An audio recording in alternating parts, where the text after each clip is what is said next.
माथा ऊपर मुगट सुंदर पीतांबर पहर्યું, सुंदर वस्त्र अलंकार पहर्या અને શિવજી મહારાજ સુંદર પંચાનન રૂપ ધારણ કરી લગ્ન મંડપની અંદર પધાર્યા. મા ભવાની જગદંબા પાર્વતીજી સાથે શિવજીના ધામે ધૂમે લગ્ન થયા અને દેવતાઓએ ઉમાપતિ મહાદેવનો જય જયકાર કરતા બોલીએ ઉમાપતિ મહાદેવ की जय। जय भोले जय भंडारी तेरी है महिमा न्यारी। जय भोले जय भंडारी तेरी है महिमा न्यारी। जय भोले जय भंडारी तेरी है महिमा न्यारी। जय भोले जय भंडारी तेरी है महिमा न्यारी। ए तेरी मोहनी मूरत लगे है प्यारी। तेरी मोहनी मूरत लगे है प्यारी। ए तेरी मोहनी मूरत लगे है प्यारी। तेरी तेरी मोहनी मूरत लगे है प्यारी। जय भोले जय भंडारी तेरी है महिमा न्यारी। जय भोले जय भंडारी तेरी है महिमा न्यारी।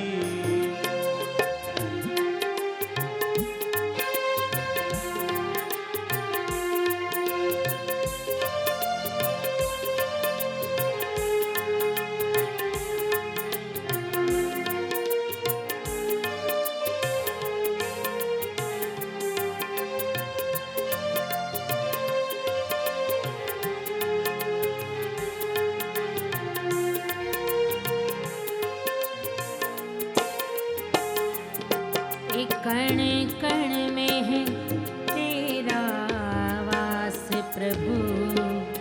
हे तीनों लोक में तू है तू। कण कण में है तेरा वास प्रभु। हे तीनों लोक में तू ही तू। हे कण कण में है तेरा वास प्रभु। हे तीनों लोक में तू है तू। कण कण में है तेरा वास प्रभु। हे तीनों लोक में तू ही तू। हे जल में है थल में है नभ में पवन में है तेरी छवि है समाई। हे जल में है थल में है नभ में पवन में है तेरी छवि है समाई। एक डमरू की धुन में है झूमे है सृष्टि महिमाई कैसी रचाई। ओ डमरू की धुन में है झूमे है सृष्टि महिमाए कैसी रचाई। ए तेरी जय जय करे दुनिया सारी। तेरी जय जय करे दुनिया सारी। ए तेरी जय जय करे दुनिया सारी।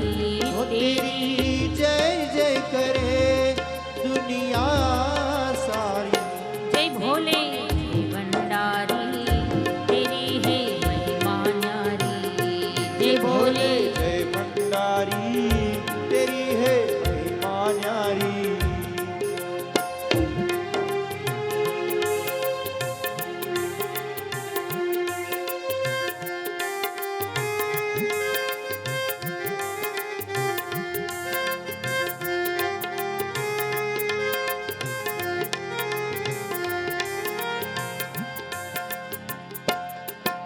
हे रावण को दे डाली सोने की लंका किया आप पर्वत पे डेरा।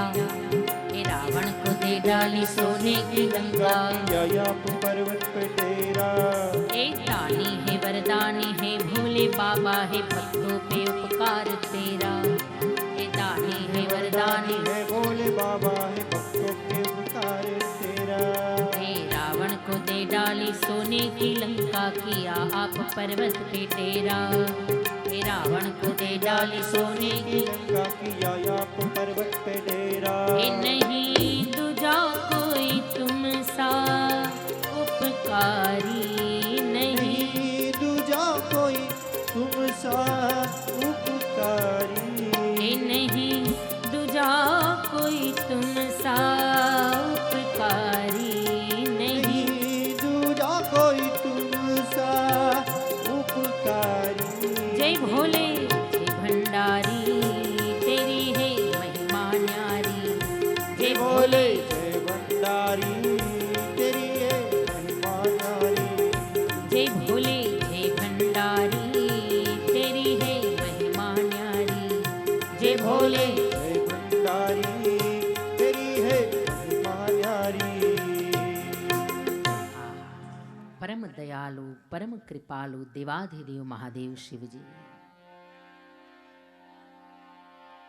સૌથી ભોળા દેવ જો કયો હોય તો એ છે શિવજી મહારાજ. એટલે જ આપણે એને ભોલે બાબા કહીએ છીએ. કેવા ભોળા છે. પોથીયાત્રામાં જ દર્શન કર્યા શિવજીના. કેવું સુંદર મંદિર છે તમારા ગામમાં બિલેશ્વર મહાદેવ. અને મને આજે જ રમેશભાઈ કહ્યું કે બિલેશ્વર મહાદેવના નામ ઉપરથી જ આ ગામનું નામ પડ્યું બિલિયા. બિલેશ્વર મહાદેવના નામ ઉપરથી.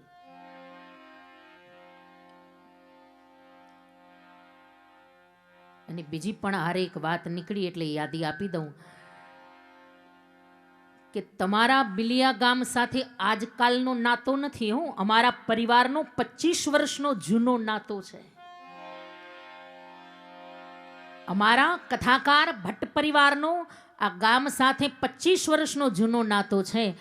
આમાં કોઈ જૂના બેઠા હોય તો એમને યાદ હશે કે 25 વર્ષ પહેલા મારા પૂજ્ય કાકાશ્રી શ્રી અશોકભાઈ ભટ્ટ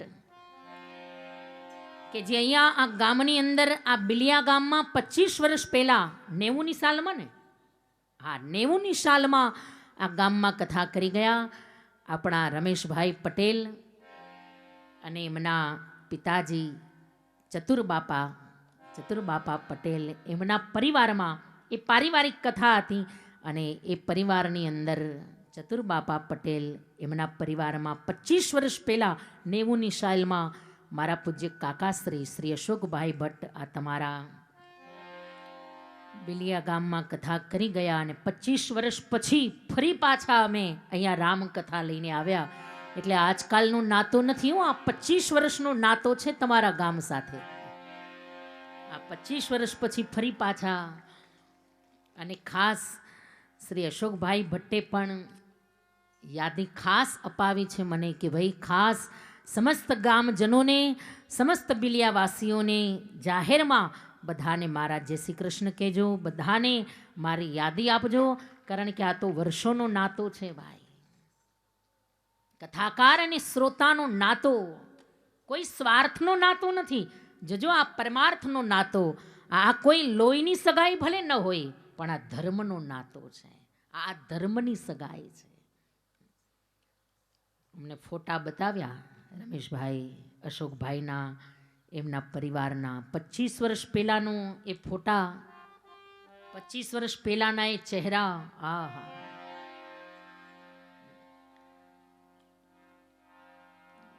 તો ફરી આ 25 વર્ષ પછી અમે અમારા જ પરિવારના અમે બધા અહીંયા ફરી પાછી આ રામકથા જગાવવા માટે આવ્યા.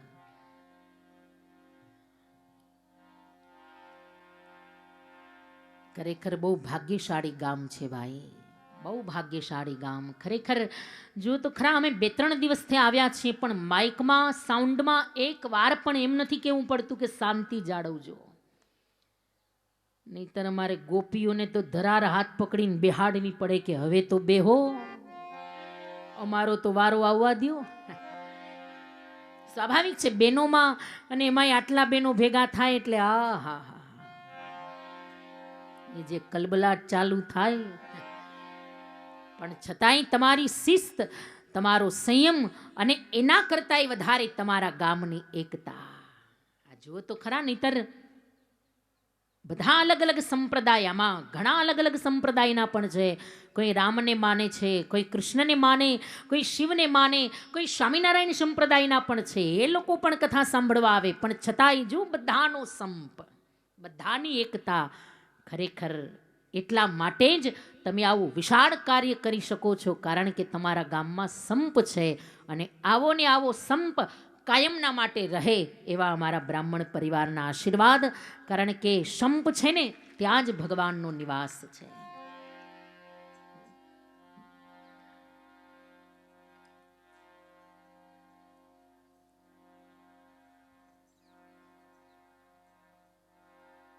તમે કોઈ પણ ભગવાનને માનો, રામને માનો, કૃષ્ણને માનો, શિવને માનો, સ્વામિનારાયણને માનો, માતાજીને માનો, પણ ગામની અંદર જે કાર્ય થાય છે કોઈ એકનું નથી, આ તો બધાનું છે. એટલે જે સંપની ભાવના છે એ બહુ મહત્વની છે, બહુ બહુ મહત્વની.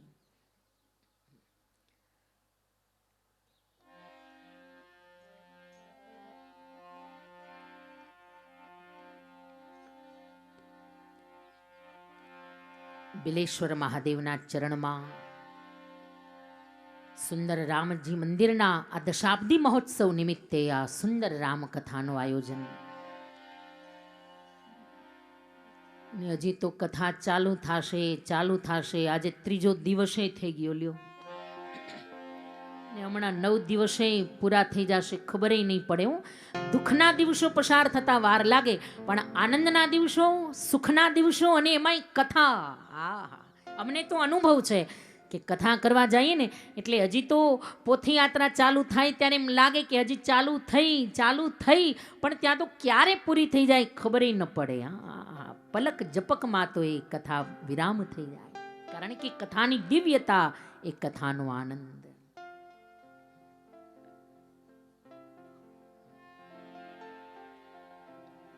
જે જીવનની વ્યથાને મટાવે, બસ એનું જ નામ કથા.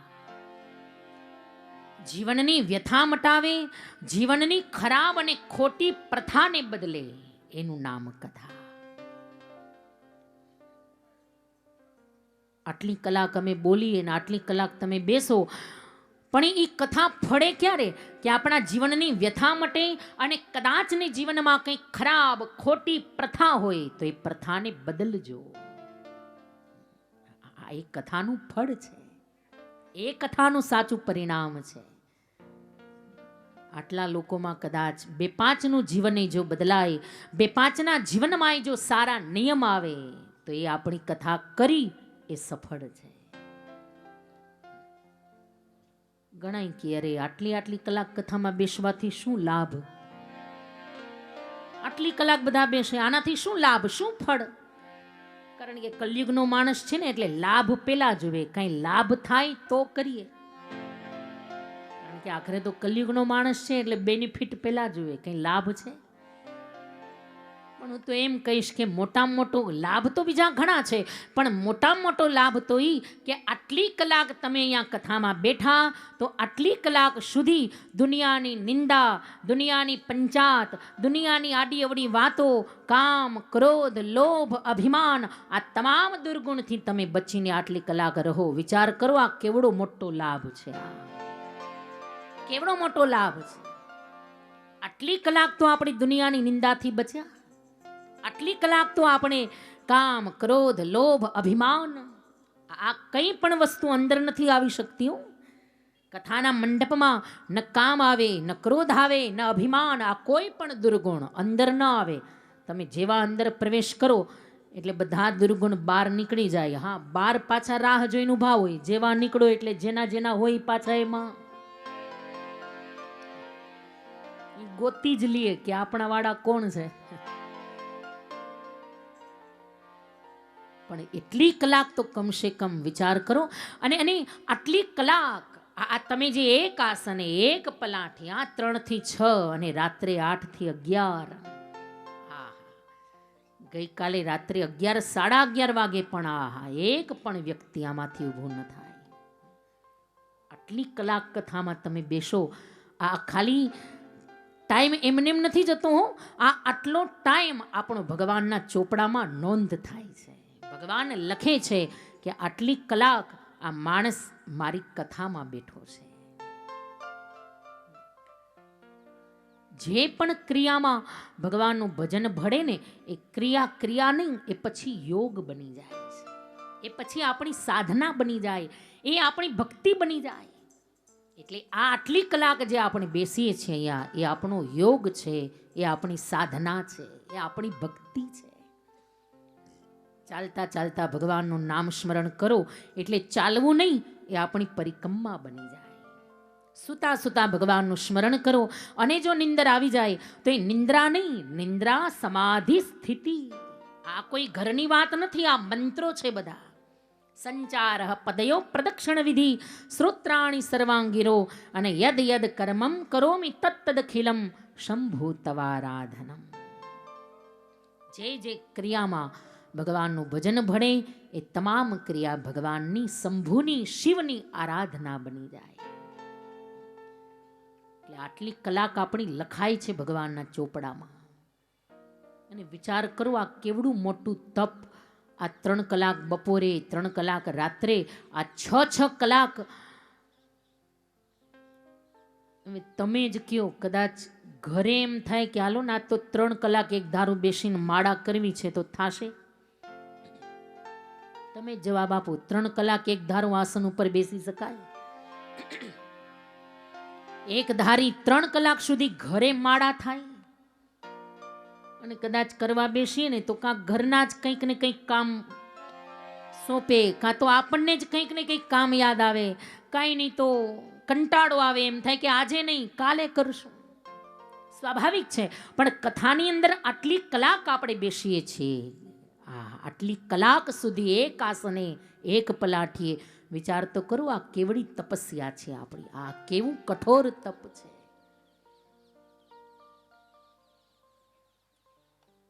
એમાં પછી ક્યાંક ક્યાંક ભલે ને લાંબો પગ કરીએ, એકાદો પગ આ લાંબો કરીએ, ઘડીક થાય તો ઓલો લાંબો કરીએ, એમાંય મેળ ના આવે તો એકાદી ચક્કર મારી લઈએ. સ્વાભાવિક છે. આટલી કલાક એક આસને બેસવું એ બહુ કઠિન છે, બહુ કઠિન. પણ એ ક્યાં બેસી શકાય? કેવલ અને કેવલ કથાના મંડપમાં જ બેસી શકાય, ઘરે નહીં થાય. ઘરે બહુ કઠિન છે કરવું. અહીંયા કીર્તાલ લઈને તમે નાચવા માંડો, ગાવા માંડો, કેવું રૂડું લાગે. ઘરે લઈને કીર્તાલ લઈને મંડ નાચવા એટલે તો ઘરના જ મૂકી આવે પાગલખાનામાં કે આનું ફરી ગયું લાગે. એ બધું આયા સારું લાગે, ઘરે ન થાય.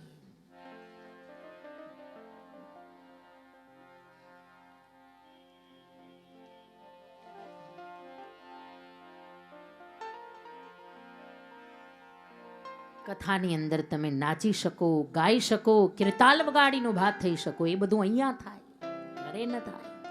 કારણ કે એ ગ્રંથનો પ્રભાવ છે, કારણ કે કથાનો પ્રભાવ છે.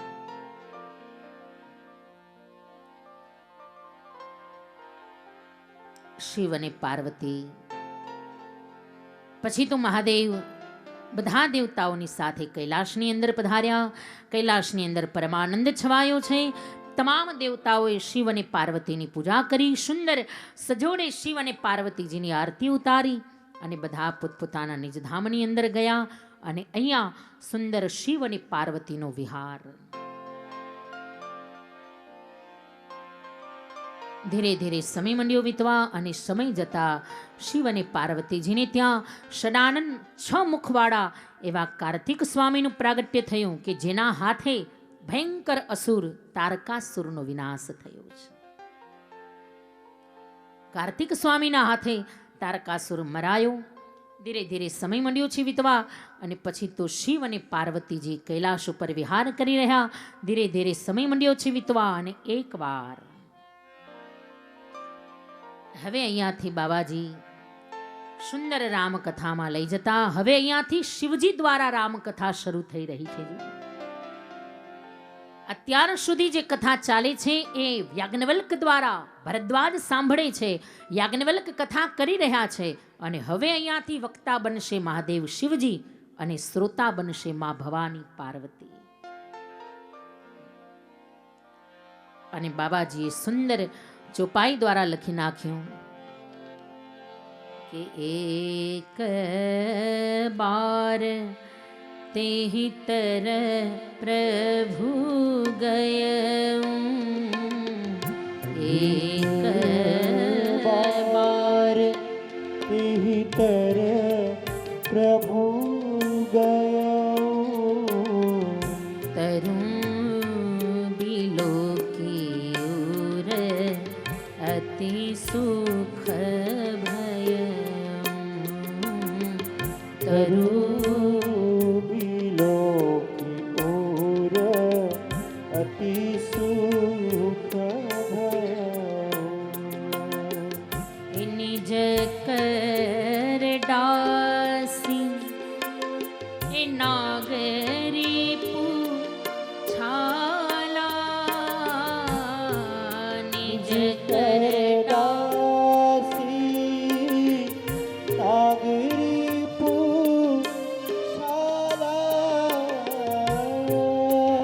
बैठे सहज ही शंभु कृपाला बैठे सहज ही शंभु कृपाला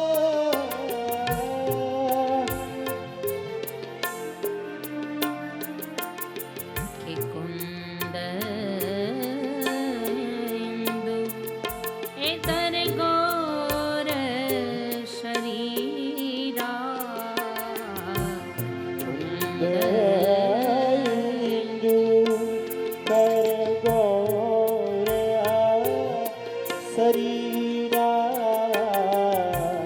भुज प्रलंब परी धन मुनि चीरा भुज प्रलंब परी धन मुनि पीरा निज कर डासी नागरी पूछाला निज कर दासी नागरी पूछाला बैठे सहज ही शंभु कृपाला बैठे सहज ही शंभु कृपाला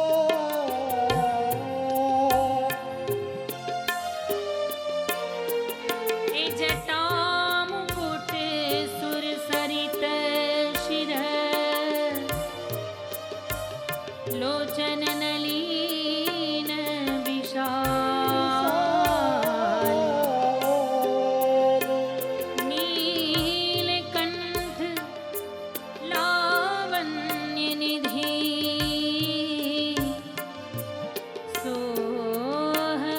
सोहवाल विधुभाल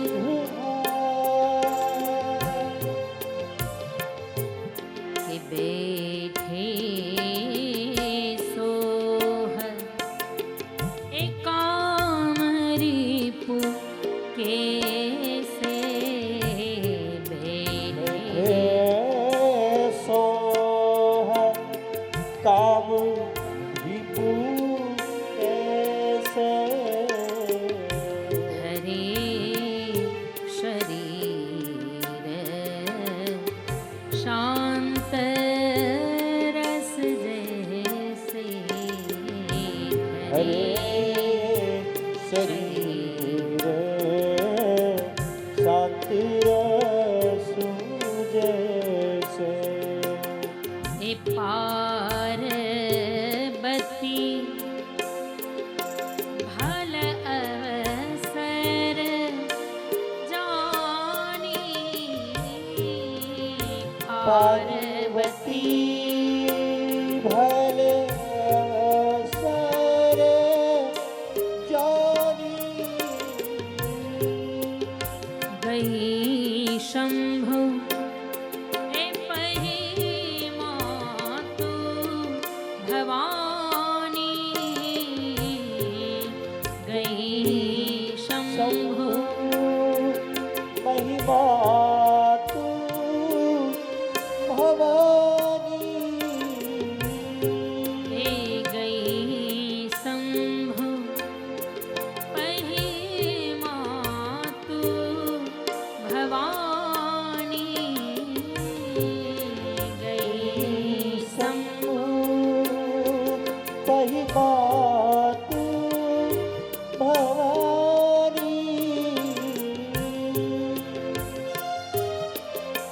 કે જાની પ્રિયા આદર અતિ કિન્હા જાની પ્રિયા આદર અતિ કિન્હા જાની પ્રિયા આદર અતિ બામ ભાગ આસન હર દીન્હા બામ ભાગ આસન હર દીન્હા એ બામ ભાગ આસન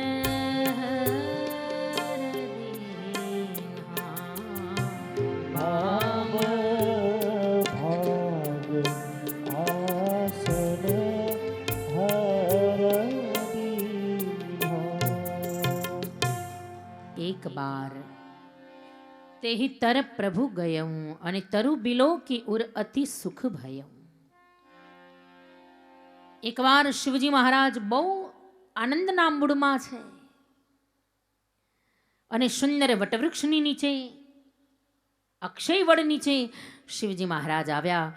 એક બાર તેહી તર પ્રભુ ગયઉં.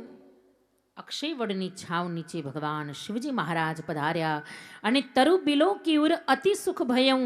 એ અક્ષય વડને જોતા શિવજી બહુ પ્રસન્ન થયા અને અક્ષય વડની છાવમાં નિજ કર ડાસી નાગરી પૂછાલા.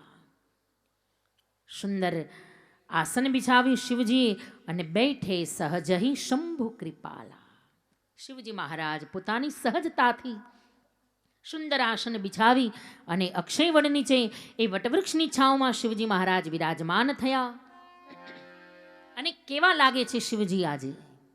બાબાજી અહીંયા વર્ણન કર્યું કેવા લાગે છે કે કુંદ ઇન્દુ દર ગૌર શરીરા અને ભુજ પ્રલંબ પરિધન મુનિચીરા ભુજગ ભૂતિ ભૂષણ ત્રિપુરારી આનનું શરદ ચંદ છબિહારી. આ એવું અદ્ભુત સ્વરૂપ છે શિવજી મહારાજનું. કેવા લાગે છે કે બેઠે સોહ કામ રીપુ કૈસે કે ધરે શરીરુ શાંત રસુ જૈસે.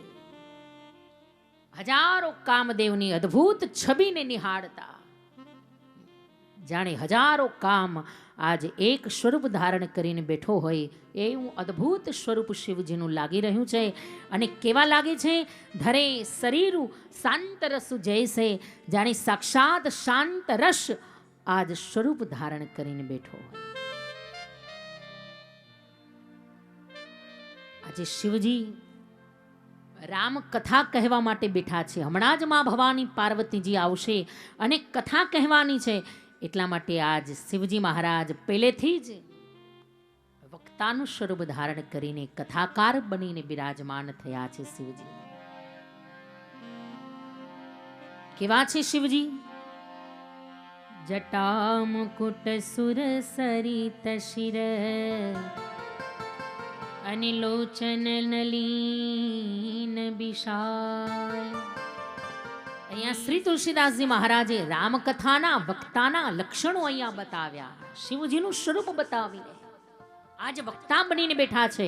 અને રામકથાનો વક્તા કેવો હોવો જોઈએ? બહુ સુંદર લક્ષણો અહીંયા તુલસીદાસજી મહારાજે બતાવ્યા. જટા મુકુટ સુર સરિત શિર અને લોચન નલિન વિશાલ. શિવજીના માથા ઉપર મોટી જટા છે. જટા એ જ્ઞાનનું પ્રતીક છે. જે રામકથાનો વક્તા બનીને બેસે એના મસ્તકમાં પહેલા તો જ્ઞાનની ધારા વહેવી જોઈએ. કારણ કે એ જ બીજાને જ્ઞાન આપી શકે ને જેનામાં પોતાનામાં જ્ઞાન હોય.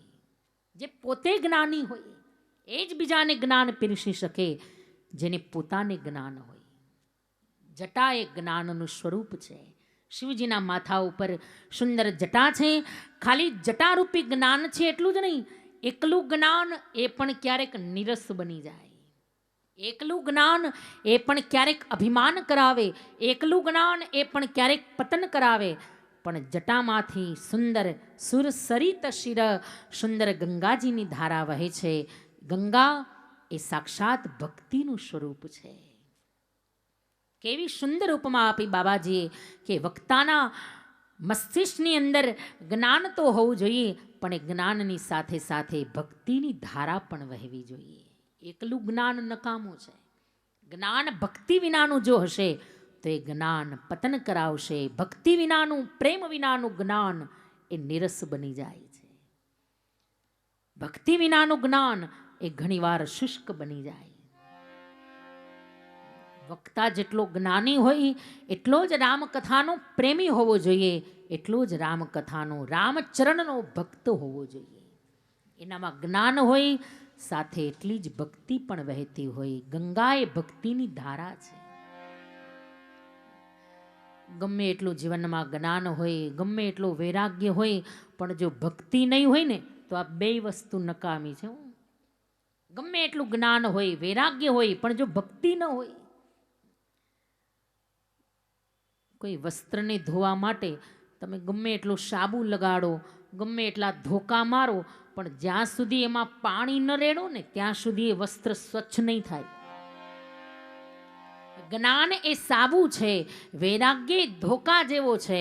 જ્ઞાનનો ગમે એટલો સાબુ લગાવો, વૈરાગ્યના ધોકાએ ભલે મારો, પણ ભક્તિનું પાણી જ્યાં સુધી ન રેડાય ત્યાં સુધી એ વસ્ત્ર સ્વચ્છ નહીં થાય.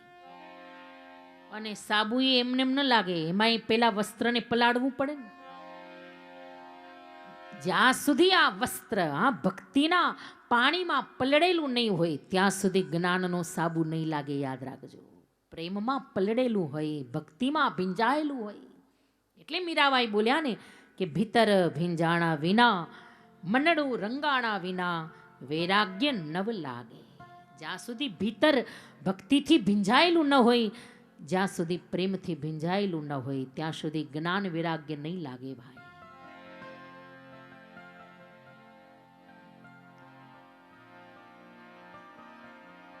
અને એટલા માટે જ ભગવાનનું એક નામ છે ભક્ત વત્સલ. જો ભગવાનને કોઈ જ્ઞાની વત્સલ નથી કહ્યા, ભગવાનને કોઈ પંડિત વત્સલ નથી કહ્યા. ભગવાનનું નામ શું છે? ભક્ત વત્સલ. જ્ઞાન કદાચ ઓછું હશે ને તો ચાલશે, અરે વૈરાગ્ય ઓછો હશે તો ચાલશે, પણ ભક્તિ વિના નહીં ચાલે. જેટલા જેટલા સંતોને ભગવાન મળ્યા, ભલે બધા જ્ઞાની હતા, ભલે બધા પરમ વૈરાગી હતા, પણ સાથે એટલી જ ભારોભાર ભક્તિ હતી. કારણ કે ભક્તિ વિના ભગવાન ક્યારેય મળતા નથી.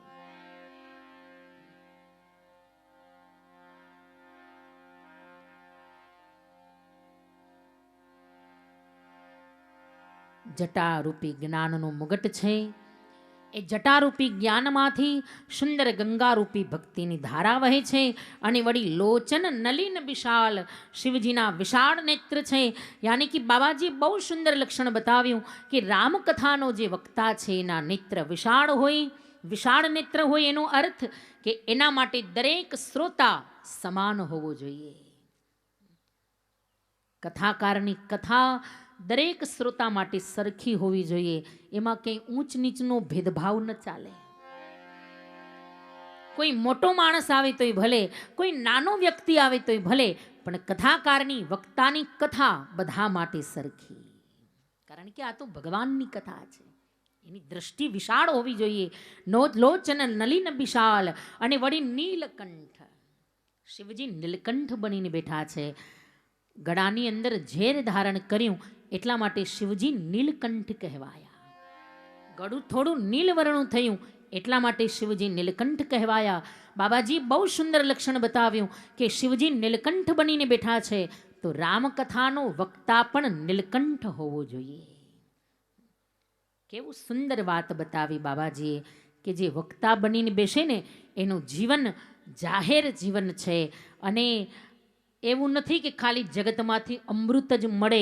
જેમ શિવજીને ઝેરનું પાન કરવું પડ્યું, એમ રામકથાના વક્તાએ ક્યાંક ક્યાંક અમૃત મળે તો ક્યાંક ક્યાંક ઝેરના પાન કરવાની પણ તૈયારી રાખવી પડશે. અને ખાલી વક્તા પૂરતી જ વાત સીમિત નથી ભાઈ. દરેક વ્યક્તિ આ જગતમાં અમૃત છે તો સાથે ઝેર પણ છે. ક્યાંક ક્યાંક વિષના ઘૂંટડા પીવા પડશે. જેમ શિવજીએ ઝેરનું પાન કર્યું એમ દરેક વ્યક્તિએ આ વિષના ઘૂંટડા પીવાની તૈયારી રાખવી. કારણ કે આ તો જગત છે ભાઈ, ક્યાંક અમૃતે મળે અને ક્યાંક વિષય મળે. ક્યાંક આપણી પ્રશંસા થાય, ક્યાંક આપણા વખાણ થાય તો એ અમૃત સમાન લાગે, પણ ક્યાંક નિંદાય થાય, ક્યાંક આપણા માટે અપશબ્દય બોલાય તો એ વિષ સમાન છે. અને એ થશે જ, ક્યાંક નિંદા થશે જ. ક્યાંક વખાણ થાય તો ક્યાંક નિંદા પણ થાય, અને થશે જ. કારણ કે દુનિયા છે, કોઈ વખાણ કરશે તો કોઈ નિંદા પણ કરશે. જેમ શિવજીએ ઝેરનું પાન કર્યું એમ દરેક વ્યક્તિએ ઝેરનું પાન કરવું જ પડશે. કારણ કે નિંદા અપશબ્દ એ ઝેર સમાન છે અને પીવા જ પડશે. સુંદર વક્તાનું સ્વરૂપ ધારણ કરી અને શિવજી મહારાજ બેઠા છે. અને સુંદર શિવજીનું સ્વરૂપ જોઈ આજ બહુ આનંદના મૂળમાં છે. અને માં ભગવતી ભવાની, માં પાર્વતીજી, પાર્વતી ભલ અવસર જાની અને ગઈ શંભુ પહી માતુ ભવાની. શિવજી મહારાજ પાસે માં ભવાની આવ્યા, ચરણારવિંદમાં વંદન કર્યા અને માં ભવાની પાર્વતીજીને જોયા. અને જો બાબાજી બહુ સુંદર ચોપાઈ લખી અહીંયા કે જાની પ્રિયા આદર અતિ કિન્હા. ખૂબ આદરથી શિવજીએ પાર્વતીજીને નવાજ્યા. કહ્યું દેવી પધારો. અને વામ ભાગ આસન હર દિનહા, પોતાના ડાબા ભાગમાં શિવજીએ પાર્વતીજીને આસન આપ્યું. આહા, વામ ભાગમાં આસન જ્યાં મળ્યું ને ત્યાં તો પાર્વતીજી એવા પ્રસન્ન થયા. કારણ કે શિવજીએ પૂર્વજન્મમાં જે ત્યાગ કર્યો હતો, વામ ભાગમાંથી આસન સન્મુખ આપી દીધું હતું, અને હવે ફરી શિવજીના અર્ધાંગિની બનવા માટે પાર્વતીજીને આખો નવો જન્મ લેવો પડ્યો. અને ફરી પાછું શિવજીના વામ ભાગમાં આસન મળ્યું. અને આસન મળતા પાર્વતીજી આજ ખૂબ પ્રસન્ન થયા. શિવજીના ચરણની પૂજા કરી, શિવજીની પ્રાર્થના કરી, હે મહારાજ, પૂર્વજન્મની અંદર મારાથી ઘણા અપરાધ થયા, ઘણા દોષ થયા, પણ મહારાજ એ તમામ દોષને દૂર કરી મારા તમામ અપરાધને ક્ષમા યાચના માંગુ છું. મહારાજ તમામ અપરાધને ક્ષમા આપી અને હવે મને સુંદર રામકથા શ્રવણ કરાવો. માં ભવાની પાર્વતીજીએ ખૂબ સુંદર શિવજીની પ્રાર્થના કરી. એ શંભુ શરણે પડી ને માગું ઘડી રે ઘડી, એ કષ્ટ કાપો, એ દયા કરીને દર્શન શિવજી આપો. એ શંભુ શરણે પડી હે માગું ઘડી રે ઘડી, કષ્ટ કાપો, હે દયા કરીને દર્શન શિવજી આપો. આ પ્રાર્થના તો બધાને આવડતી હશે, તો સાથે ગાજો. કારણ કે શિવજી મહારાજ અતિ દયાળુ, બહુ ભોળા છે મહાદેવ, ભોલે બાબા.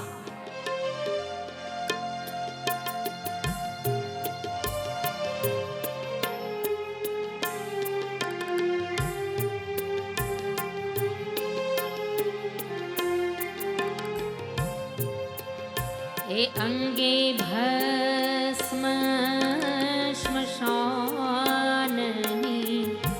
એ ચોડી, અને સંગે રાખો સદા ભૂત ટોળી. એ અંગે ભસ્મ સ્મશાનની છોડી, સંગે રાખો સદા ભૂત ટોળી. એ ભાલે તિલક કર્યું અને કંઠે એ વિષ ધર્યું,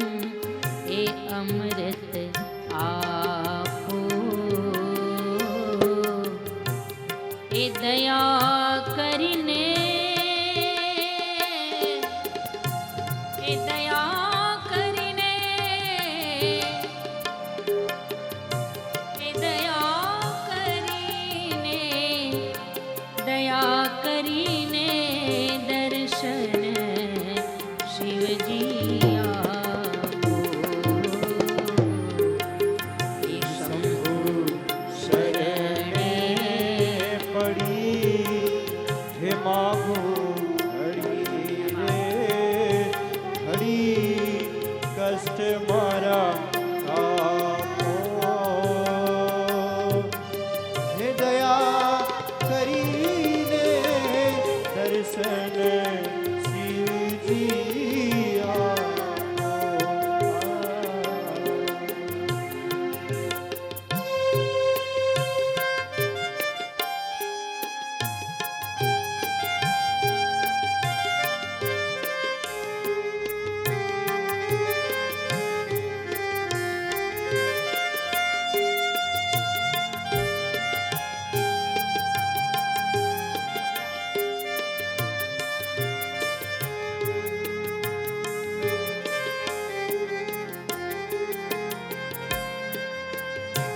એ તમે ભક્તોના દુઃખ હરનારા એ શુભ સૌનું સદા કરનારા. એ તમે ભક્તોના દુઃખ ગાયો ભાવ સે ये आर्तनाद है. શુભ સૌનું સદા કરનારા.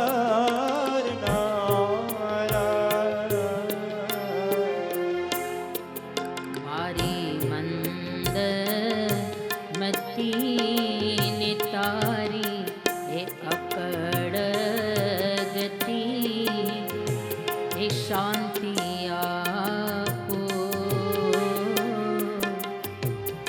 એ દયા કરીને દર્શન એ શિવજી આપો. એ શંભુ શરણે પડી હે માગો ઘડી રે ઘડી કષ્ટ મારા કાપો. હે દયા કરીને દર્શન શિવજી આપો. એ દયા દયા કરીને એ દયા દયા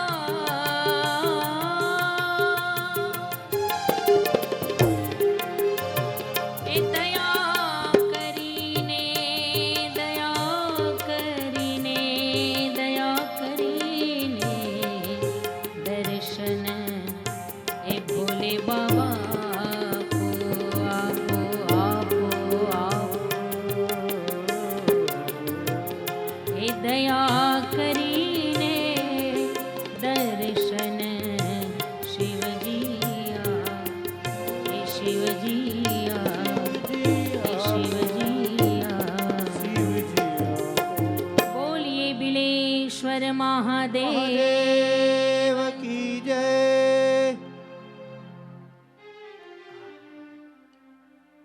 મહાપુરુષોનો મત છે જોજો. આ કોઈ ઘરની વાત નથી હો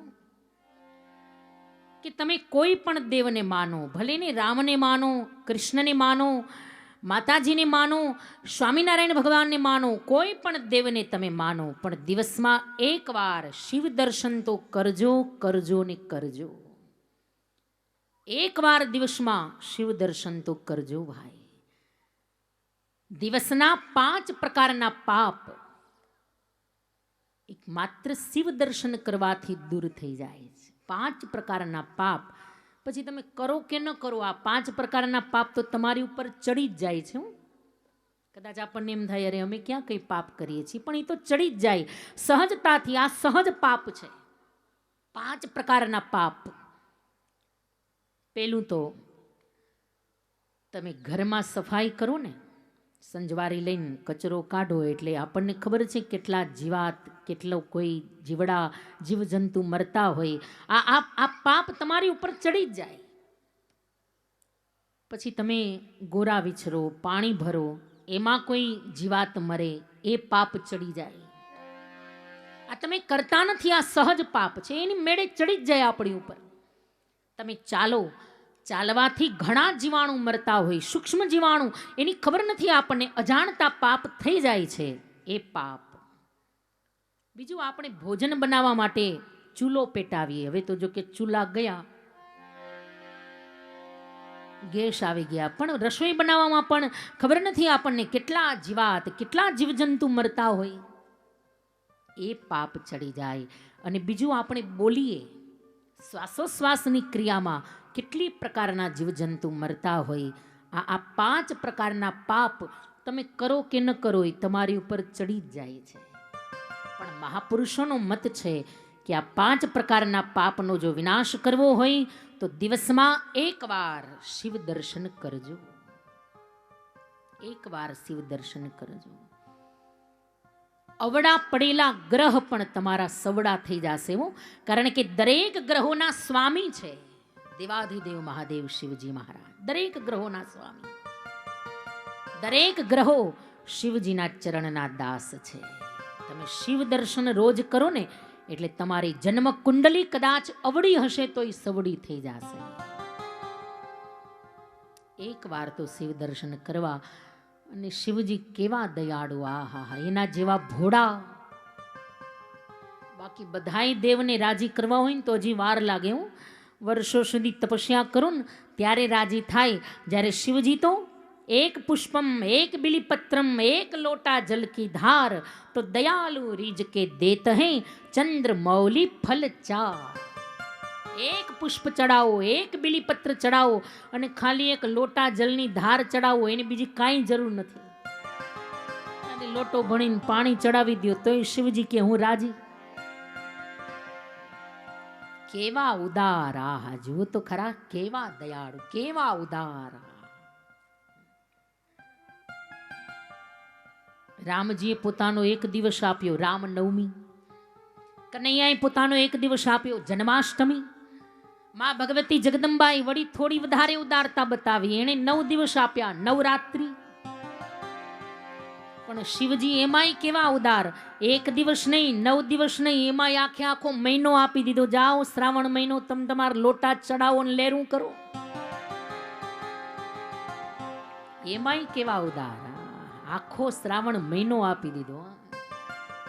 પછી ભલે ને ભાદરવામાં તો એ પાછા નવરા બેઠા હોય. હું શ્રાવણ મહિના પૂરતી જ ગળદી હોય.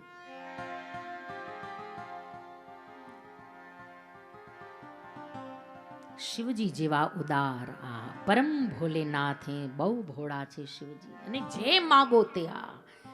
બાકી બધા જ દેવ આપવામાં વિચારે, પણ શિવજી ક્યારેય વિચારતા જ નથી. તમે જે માગો તે, અને જે વ્યક્તિ માગે, કોઈ સંત માગે, કોઈ ભક્ત માગે, કોઈ સાધુ માગે, અરે કોઈ દૈત્ય દાનવ માગે. રાવણ શિવજી પાસે ગયો, કહ્યું મહારાજા સોનાની લંકા તમારે શું કરવી, આપી દો ને મને. શિવજી કે લઈ જા. रावण को दे डाली सोने की लंका और किया आप पर्वत पे डेरा. સોનાની લંકા આપી દીધી. થોડા દિવસ પછી ઓલો પાછો આવ્યો, કહ્યું મહારાજ લંકા તો બહુ સરસ છે પણ જરા સૂની લાગે છે, તમારા પત્ની પાર્વતી બહુ સુંદર છે, લઈ જાઓ મારી લંકામાં. શિવજી કે લઈ જા. હવે આવા ભોળા કોણ હોય કે પત્નીનું દાન આપી દે. રાવણ તો મંડ્યો પાર્વતીજીને લઈ જવા. પાર્વતીજી વિચાર કર્યો, રે આ તો ભોળાનાથ મને દાનમાં આપી દીધી. નારાયણને બોલાવ્યા, હે નારાયણ તમે કૃપા કરો. અને પછી નારાયણ આવ્યા અને પાર્વતીજીને છોડાવીને લાવ્યા. એવા ભોળા કે વરદાન આપી તો દે, પણ આપ્યા પછી ઘણીવાર એને જ ભાગવું પડે. એક ભસ્માસુર નામનો અસુર શિવજી પાસે આવ્યો. શિવજીને કહ્યું મહારાજ મેં સમાચાર સાંભળ્યા કે તમારી પાસે એક ભસ્મ કંકણ છે. શિવજી પાસે એક ભસ્મ કંકણ હતું અને કંકણ જે હાથમાં તમે પહેરો અને એ હાથ કોઈના માથે મૂકી અને એમ જો બોલે કે જા ભસ્મ થઈ જા, એટલે સામેવાળો ભસ્મ થઈ જાય. ભસ્માસુરે કહ્યું, મહારાજ તમારે આ કંકણને શું કરવું, મને આપી દો. શિવજી કે ભલે જા, લઈ જા. શિવજીના દ્વારેથી કોઈ ખાલી હાથે ન જાય. આપી દીધું ભસ્મ કંકણ. ઓલાએ સરસ મજાનું ભસ્મ કંકણ હાથમાં પહેર્યું, પણ વિચાર કર્યો કે હવે આનાથી કોઈ ભસ્મ થાય છે કે નહીં, આનો પ્રયોગ કોના ઉપર કરું, આને અજમાવું કોના ઉપર. આજુબાજુ જોયું, બીજું તો કંઈ નથી, શિવજી સામે ઊભા છે. વિચાર કર્યો લાવને શિવજીથી જ શરૂઆત કરું. શિવજીના ભક્તોય પાછા આવ્યા, શિવજીને જ પકડે અને શિવજીના માથા ઉપર હાથ રાખવા માટે આવ્યો. અને શિવજી ડર્યા, અરે આ તો હમણાં મને ભસ્મ કરી નાખશે. અને શિવજી મુઠ્ઠી વાળીને ભાગ્યા. આગળ શિવજી, પાછળલો ભસ્માસુર. જુઓ, એને જ કંકણ આપ્યું ને એને જ મુઠ્ઠી વાળીને ભાગવું પડ્યું. આગળ શિવજી, પાછળ ભસ્માસુર. બહુ ભાગ્યા. આખરે પાર્વતીજીએ નારાયણને કહ્યું, પ્રભુ તમે તો બહુ ચતુર છો, તમે આમાં ક્યાંક વચ્ચે આવો, ક્યાંક ઓલો બાળી નાખશે શિવજીને. અને ભગવાન નારાયણ આવ્યા, પણ કેવું રૂપ લઈને આવ્યા? અતિ સુંદરી રાજકુમારી મોહિનીનું રૂપ લઈને નારાયણ આવ્યા. જાણે કોઈ યુવાન સુંદરી હોય, કોઈ રાજકુમારી હોય, એવું અદ્ભુત મોહિની રૂપ. અને બરાબર ભસ્માસુરની સામે આવીને ઊભા. અને આવી સુંદરીને જ્યાં જોઈ ત્યાં તો ઓલો કંકણની વાત ભૂલી ગયો. આવી સુંદરી, આવી સુંદર રાજકન્યા વનમાં એકલી એકલી ફરે છે. મંડ્યો એ તો રાજકુમારીની પાછળ પાછળ દોડવા. દેવી તમે કોણ છો, ક્યાંથી આવો છો, વનમાં એકલા એકલા કેમ ફરો છો? ભગવાન તો બોલવામાં બહુ હોશિયાર છે. ભગવાને કહ્યું, દૈત્યરાજ લગ્નનો સમય છે, લગ્નની ઉંમર છે, એટલે કોઈ હારા મૂર્તિયાની શોધમાં ફરું છું. કોઈ હારો એવો વરરાજો જો મળી જાય અને આણે ઠેકડો માર્યો કે દેવી મારા જેવો સારો મૂર્તિયો બીજે ક્યાં મળશે, મારી સાથે લગ્ન કરો. ભગવાને કહ્યું, ભલે હે દાનવરાજ, તમે દાનવોના રાજા, ભલે તમારી સાથે હું લગ્ન કરીશ, પણ મારી એક શરત છે. એ શરત જો તમે પૂરી કરો તો તમારી સાથે લગ્ન કરું. ભસ્માસુરે કહ્યું, બોલો દેવી શું શરત છે? ભગવાને કહ્યું, દાનવરાજ મારી શરત છે કે જેની મારા જેવું નૃત્ય કરતા આવડે એની જ સાથે હું લગ્ન કરું. તમને નૃત્ય આવડે છે? ભસ્માસુર તો મંડ્યો નૃત્ય કરવા, મંડ્યો કસરતના દાવ કરવા. ભગવાને કહ્યું, એમ નહીં, હું જેમ નૃત્ય કરું એમ કરો તો તમારી સાથે લગ્ન કરું. ભસ્માસુરે કહ્યું, ભલે. અને આ બાજુ ભગવાન મંડ્યા સુંદરીનું રૂપ ધારણ કરી, પગમાં સુંદર જાંજર પહેર્યા છે. અને ભગવાન નારાયણ સુંદર નૃત્ય મંડ્યા કરવા. અને ભગવાનની આ અદ્ભુત છટાને જોઈ અને સામે ભસ્માસુરે મંડ્યો ભગવાનની જેમ સુંદર નૃત્ય કરવા. એ સખી બાજે પગ પેજની, સખી બાજે પગ પેજની. ભગવાનના જાંજરનો જમકાર 14 બ્રહ્માંડમાં મંડ્યો છે વાગવા. એ છન નન બાજે મોહન પગ પેજની, સખી બાજે પગ પેજની, સખી બાજે પગ પેજની. છન નન બાજે મોહન પગ પેજની, પેજની સખી બાજે પગ પેજની, પેજની. એ બાજે બાજે બાજે બાજે પગ પેજની, સખી બાજે પગ પેજની. આ ભગવાનના જાંજરનો જમકાર 14 બ્રહ્માંડમાં મંડ્યો ભાગવા. સ્વયં નારાયણ જ્યાં નૃત્ય કરે ત્યાં શું કેવા પણ હોય. ભગવાન અદ્ભુત છટાથી નૃત્ય કરી રહ્યા છે. સામે ભસ્માસુર પણ મંડ્યો નૃત્ય કરવા. અને નૃત્ય કરતા કરતા બરાબર એવો ભાન ભૂલાવ્યો અને ભગવાને બરાબર જોયું કે ભસ્માસુરે ડાબા હાથમાં કંકણ પહેર્યું છે. નૃત્ય કરતા કરતા ભગવાને પોતાનો જમણો હાથ માથા ઉપર રાખ્યો. ભસ્માસુરે પણ પોતાનો જમણો હાથ માથા ઉપર મૂક્યો. ભગવાન સમજી ગયા કે હવે આ કંકણની વાત ભૂલી ગયો છે અને હવે બરાબર અવસર આવ્યો છે ને મારવાનો. અને બરાબર નૃત્ય કરતા કરતા ભગવાને પોતાનો ડાબો હાથ માથા ઉપર મૂક્યો અને બરાબર ભગવાનની આ મુદ્રા જોઈ અને ભસ્માસુરે પણ ડાબો હાથ માથા ઉપર મૂક્યો અને ભગવાને આજ્ઞા કરી કહ્યું જા ભસ્મ થઈ જા. એ સખી બાજે પગ પેજની, સખી બાજે પગ પેજની પેજની, એ સખી બાજે પગ પેજની, સખી બાજે પગ પેજની. એ છન ન ન ન ન ન ન ન ન ન ન બાજે મોહન પગ પેજની પેજની, સખી બાજે પગ પેજની પેજની, એ બાજે બાજે પગ પેજની, બાજે બાજે પગ પેજની. બોલીએ નારાયણ ભગવાન. ભગવાન કી જય. એવું નૃત્ય કર્યું ભગવાન નારાયણે મોહિની બનીને અને ભસ્માસુરને એના જ કંકણથી ભસ્મ કરી નાખ્યો. પછી તો શિવજી બહુ પ્રસન્ન થયા. કહ્યું હે નારાયણ, આજ તમે મારી રક્ષા કરવા માટે મોહિની બનીને આવ્યા, સ્ત્રીનો વેશ લઈને આવ્યા અને મારા માટે આજ તમે સાડી પહેરીને આવ્યા. હે પ્રભુ, મારા માટે તમે સાડી પહેરી તો જાઓ, મારું પણ વચન છે કે એક વખત તમારા માટે હું સાડી પહેરીને આવીશ. તમે મારા માટે સાડી પહેરીને આવ્યા, એકવાર હું તમારા માટે સાડી પહેરીને આવીશ. અને એ જ શિવજી પછી કનૈયાની મહારાસ લીલામાં એક દિન વો ભોલે ભંડારી અને બનકર બ્રિજ કી નારી ગોકુલ મેં આ ગઈ. શિવજી મહારાજ પણ પછી સાડી પહેરીને ગયા. કહેવાનો મતલબ કે શિવજી બહુ ભોળા છે, અતિ ભોલે હે શિવજી મહારાજ.